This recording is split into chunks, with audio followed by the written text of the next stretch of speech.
नमस्कार साथियों, मैं लेखपाल विनय कुमार एक बार फिर आपका अपने यूट्यूब चैनल में बहुत बहुत स्वागत करता हूं। साथियों, पिछले कुछ दिनों से तकरीबन 31 मार्च के या 31 जनवरी के बाद आपसे संपर्क नहीं हो पाया, कुछ पारिवारिक मांगलिक कार्यक्रम की व्यवस्था से। तो पुनः हम अपने यूट्यूब चैनल को आज दोबारा से एक नए टॉपिक के साथ उसकी शुरुआत करते हैं, क्योंकि हमारे कुछ साथी, कुछ भाई जिनकी सहायक चकबंदी अधिकारी के पद पर अभी अभी नियुक्ति हुई है और 10/4 से यानी कि 10 अप्रैल से उनकी ज्वाइनिंग जो हुई है, उसके अंतर्गत उन सभी कुछ साथी हमसे जुड़े हुए हैं जो जानकारी लेना चाहते हैं कि विभाग के अंतर्गत क्या क्या हमको दायित्व का निर्वहन किया जाएगा हमारे द्वारा और क्या क्या हमारे अधिकार है, क्या क्या हम कर सकते हैं और क्या पब्लिक के प्रति हमारी ड्यूटी बनती है। तो साथियों, उन्हीं को, उनके कार्य को, उनकी ट्रेनिंग को मद्देनजर रखते हुए, जिससे कि हमारे और कृषक भाई भी जो काश्तकार हैं, जो कहीं ना कहीं चकबंदी प्रक्रिया से जुड़े हुए हैं, वो भी हमारी वीडियो से लाभान्वित हो सकते हैं। साथियों, आइए शुरू करते हैं आज का टॉपिक। आज का जो टॉपिक है साथियों, वो है एसीओ यानी कि सहायक चकबंदी अधिकारी, जिनकी अभी ट्रेनिंग स्टार्ट हुई है, उनकी जो प्रशिक्षण है उसके संबंध में।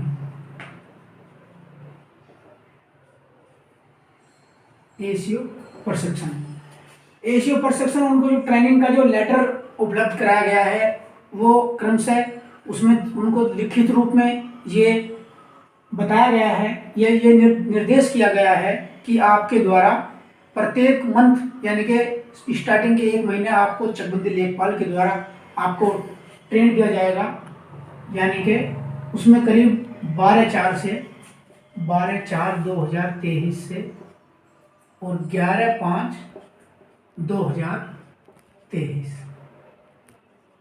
इसी तरह से 12/5 से 11/6 3, 4, 5। तो स्टार्टिंग का जो मंथ है 11/5 तक, इसमें चकबंदी लेखपाल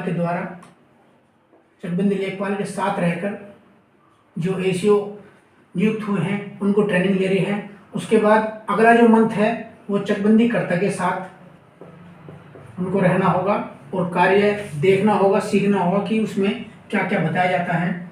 और तीसरा जो उनका मंथ है, उसी तरह से उसमें एसीओ यानी कि सहायक चकबंदी अधिकारी के साथ में रहकर उनको कार्य देखना व सीखना होगा। उसके बाद जो मंथ है वो चकबंदी अधिकारी के साथ में, और उसके बाद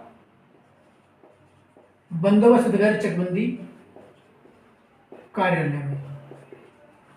तो इसी तरह एक करीब 27/8 यानी कि 27 अगस्त 23 को ये ट्रेनिंग इनकी ख़त्म हो जाएगी, यानी कि फिनिश हो जाएगी। ये तकरीबन 4-5 महीने ट्रेनिंग चलेगी। तो इसमें अगर हम थोड़ा सा अगर डीपली इसमें जाएं, बात करें, चकबंदी लेखपाल के द्वारा जो प्रशिक्षण दिया जाएगा वो दिया जाएगा प्रारंभिक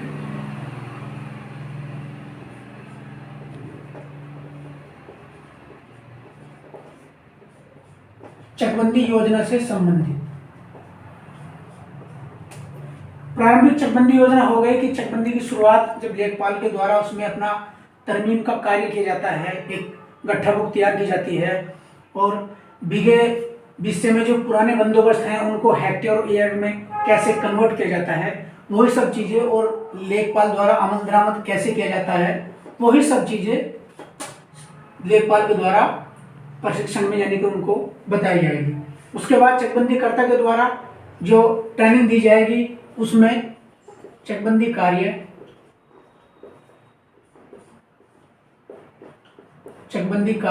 प्लस अंतिम अभिलेख, इसमें बताया जाएगा चकबंदी कर्ता यानी कि चकबंदी के कानूनों के द्वारा कि भाई विभिन्न गांठों की पड़ताल कैसे की जाती है। लेखपाल के द्वारा अगर कोई अमल दरामद किया गया है तो उसकी जांच यानी कि प्रमाणिकता कैसे की जाती है। और अंतिम अभिलेख यानी कि CH 41 और 45 की कैसे तैयारी की जाती है। इसी के साथ साथ बहुत सारे जो उसके अंदर के टॉपिक हैं और बहुत सारे अभिलेख हैं उनकी जानकारी। उसके बाद ACO के साथ रहकर यानी कि सहायक चकबंदी अधिकारी के साथ रहकर वो जो जानकारी लेंगे वो समझौते दर्ज करना प्लस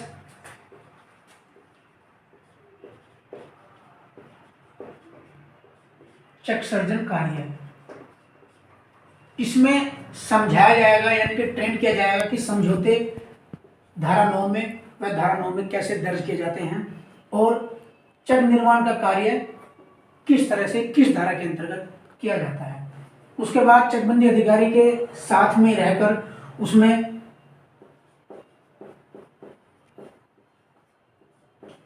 न्यायिक प्रशिक्षण दिया जाएगा।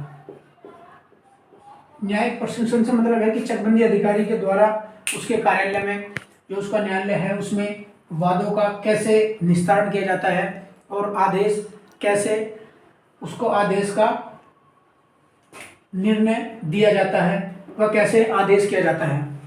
तो चकबंदी अधिकारी द्वारा ये चीज़ें हो गई। कीमत के संबंध में भी चकबंदी अधिकारी के द्वारा आपत्तियों का निस्तारण किया जाता है, वो सब चीज़ें हो गई।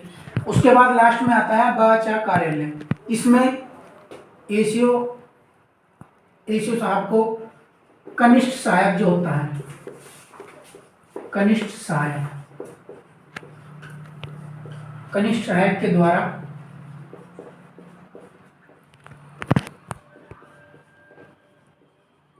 कार्यालय जानकारी से मतलब है कि सहायक चकबंदी अधिकारी के द्वारा चक सर्जन का कार्य किया जाता है, सीओ के द्वारा फिर आपत्ति सुनी जाती है और एसओसी महोदय के द्वारा क्रमशः अपीलों का निस्तारण किया जाता है। तो उसमें अपीलों का कैसे निस्तारण किया जाता है और बंदोबस्त चकबंदी के क्या क्या उसके दायित्व हैं, क्या क्या उसके अधिकार हैं, वो सब चीज़ें उसमें कार्यालय लिपिक कनिष्ठ सहायक द्वारा कार्यालय के संबंध में जानकारी दी जाती है। तो साथियों ये तो हो गई छोटी छोटी सी एक, अगर हम क्या कहें संक्षिप्त में अगर समझें तो वो सब जानकारी होगी। अगले वीडियो में मैं आपको बताऊंगा कि कैसे स्टेप बाय स्टेप आपको किस कर्मचारी व अधिकारी के द्वारा स्टार्टिंग से बिल्कुल क्या क्या आपको जानकारियाँ दी जाएंगी, उस संबंध में हम नेक्स्ट वीडियो में चर्चा करेंगे। उम्मीद है आपको आज का वीडियो काफ़ी अच्छा लगा होगा। मिलते हैं अगले चकबंदी संबंधी टॉपिक के साथ, तब तक के लिए नमस्कार।